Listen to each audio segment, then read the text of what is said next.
Once upon a time, the earth was plunged in darkness. People had forgotten Allah, their creator, and began to worship the stones and trees they had made with their hands. When they thought they had reached the end of everything, Allah Almighty sent them a messenger for salvation, Noah. But it was not going to be an easy journey. A stubborn people, a gigantic ark, and a flood that swept from the sky to the earth.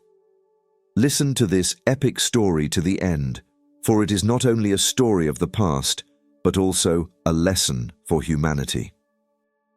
Over time, the children and grandchildren of Adam and Eve multiplied on the earth and formed a great community.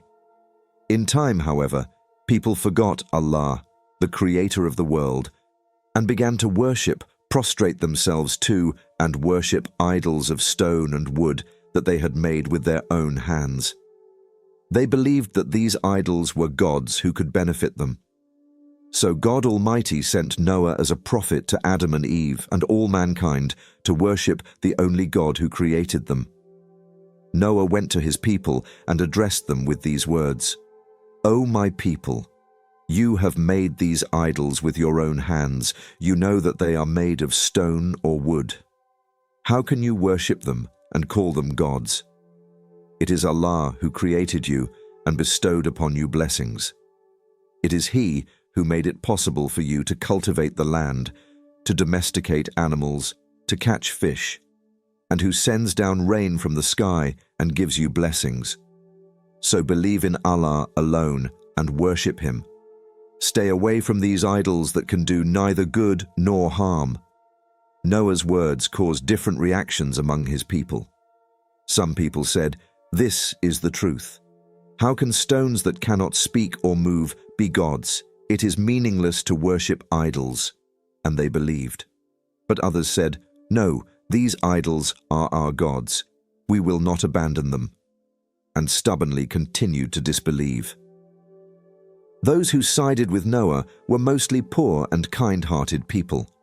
They abandoned idol worship and turned to Allah. But those who were arrogant and rich treated Noah with ridicule and said, "Who is Noah that we should listen to him? He is a mad poor man. We will not listen to him." They rejected the prophet. But Noah did not grow weary and continued to warn his people and call them to the right path. "O my people, listen to me and obey him before the severe punishment of Allah comes upon you." At these words, the disbelievers said angrily, "O Noah, are you threatening us with torment? Come on, if you can, bring the torment you threaten us with. If you come again and give us advice, we will stone you."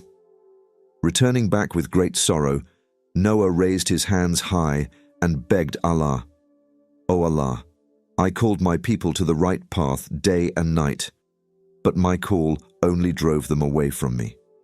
When I told them to seek forgiveness from you, they put their fingers in their ears and persisted in their disbelief. O Allah, leave no disbeliever on the earth.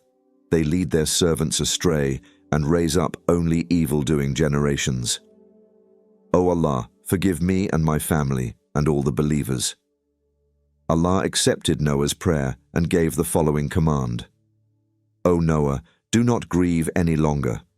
All those who disbelieve will be drowned in the water. But you and your family and those who believe will be saved. Now build a large ship and wait for my command." Allah gave Noah the information he needed to build the ark. Noah went to the forest, cut down trees, prepared boards, and began to build the ark according to Allah's instructions. Meanwhile, the disbelievers came to him and mocked him. "What happened, O Noah? Have you given up being a prophet and become a carpenter? Have you started building ships?" Noah only replied to them, "Wait, you will soon see what will happen." After the ark was completed, Allah ordered Noah to take on board a pair of every kind of animal. Noah took on board a pair of every kind of animal, such as camels, horses, sheep, birds, and reptiles, and prepared compartments for them. Then he, his family, and the believers boarded the ark, but his unbelieving wife refused to go on board. Suddenly dark clouds covered the sky. Violent storms blew, lightning flashed, and a lot of rain fell. Water gushed up from the ground, and the flood began. As the waters rose, people began to climb the mountains, but they had nowhere to run. The ark began to float on the water.